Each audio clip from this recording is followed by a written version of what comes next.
kami mempensiunkan dini 660 megawatt PLTU Cirebon 1. Jadi kita pensiun dini kan 7 tahun sebelum masa pensiun kita tarik. Jadi ini sebagai komitmen kita nih. Kenapa kita lakukan seperti ini? Karena ada yang membiayai dan setelah kita hitung secara ekonomis memungkinkan. Jadi kita mau mempensiunkan dini, kita hitung 2 syarat. Pertama, ada yang membiayai, yang kedua secara ekonomi tidak membebankan negara, tidak terlalu membebankan PLN, tidak membebankan rakyat. Kalau ada yang membiayai murah begini, alhamdulillah. Bila perlu kita pensiunkan semua, yang penting ada yang membiayai dong. Jangan maksa negara kita mempensiunkan, habis itu cuma omon-omon. Uangnya nggak ada. Mau suruh kita ambil uang dari mana? Itu maksud saya ya. Nah ini alhamdulillah nih. Saya lagi puasa juga ini. Yang Kristen bergumul, yang Islam berdoa, sholat bagus, yang Katolik, Hindu, Buddha, Konghucu. Berdoalah mudah-mudahan ada lembaga keuangan yang seperti ini. Kasih kita uang, pinjam, kita pensiunkan. Oh saya mau pensiunkan kok. Yang penting jangan merugikan negara. Itu saya mau. Jadi kalau ditanya Menteri SDM atau negara mau nggak mau pensiunkan? Mau.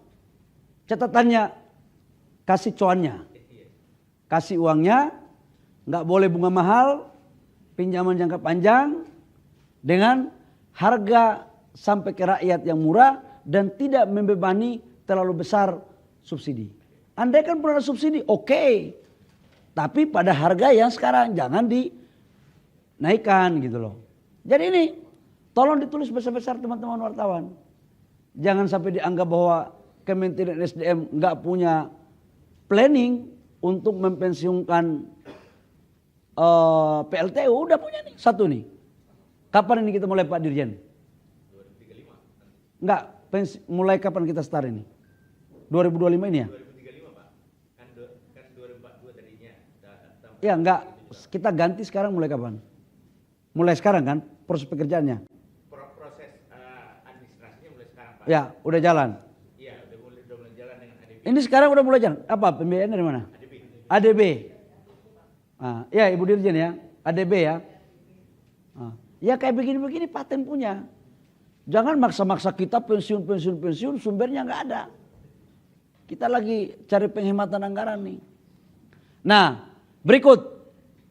Dalam rangka mendorong, supaya bapak-bapak juga tahu nih, teman-teman wartawan. Kita ini kan punya sumber energi baru terbarukannya banyak. Banyak.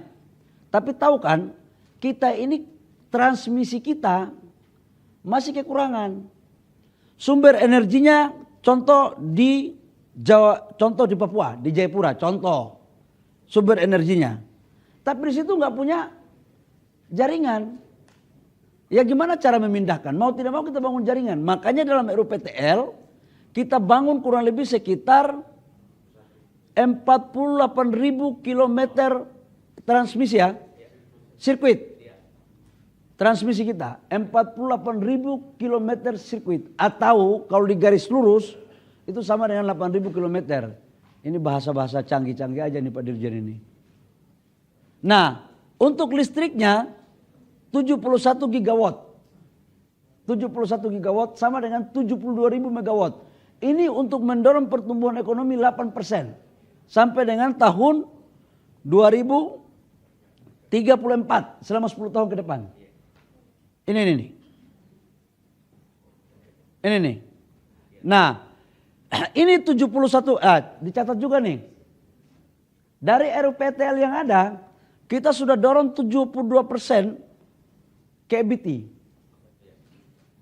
Coba kurang apa lagi nih? Masa masih ditanya pemerintah nggak punya perencanaan? Ini jangan-jangan kemarin yang disurvei itu orang yang nggak tahu perkembangan yang ada di negara kali ini. Jadi tolong diberitakan bagus-bagus lah ya kepada semua wartawan bahwa kita sudah mempunyai perencanaan ini. 72% EBT pada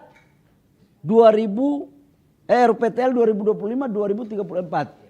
Khusus untuk gas, ya khusus untuk gas, kita lagi betul-betul mengkaji. Dan investasi transmisi ini, 48.000 kilometer sirkuit ini, dibutuhkan uang kurang lebih sekitar 400 sampai 450 triliun rupiah. Per Dirjen, betul? 400 sampai 450 triliun rupiah. Nah kalau ini mampu kita lakukan, maka saya yakinkan insya Allah negara kita ini aman untuk melayani masyarakat dan industri dengan mengedepankan energi baru terbarukan. Kira-kira itu Bapak Ibu semua, sehingga saya pikir sangat jelas sekali kita konsen betul untuk mempergunakan energi baru terbarukan, tapi ada tahapannya. Dan negara sudah setuju 2060 net zero emission. Jadi kalau ada yang mau tanya lagi tentang apa strateginya untuk mempensiun dinikan, apa segala macam, tadi saya sudah jelaskan itu. Dan anggarannya sudah dipinjamkan dari mana? ADB. Udah clear ini barang? Ibu, udah ya? Udah clear ya Bu ya? Sudah?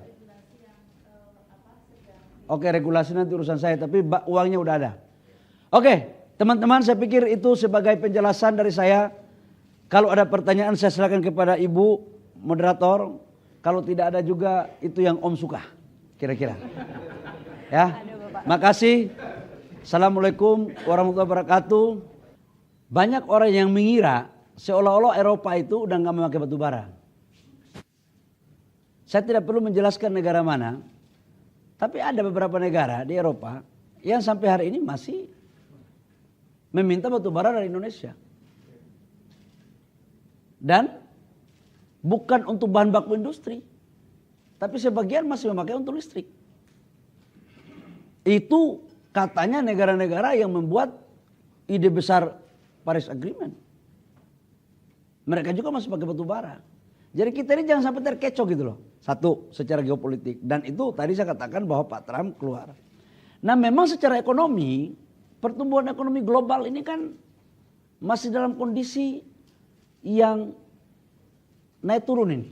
Up and down. Dan kalau seperti ini pasti semua biaya produksi akan lakukan efisiensi.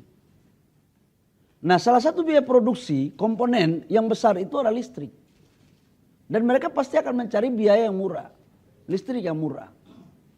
Yang kedua, kita mempunyai bahan baku yang cukup. Dan harga komoditas ini bagi kami, sekarang lagi ada hitung betul dengan Dirjen Minerba, Pak Dirjen Minerba ya, kita lagi hitung. Meningkatkan produksi itu penting.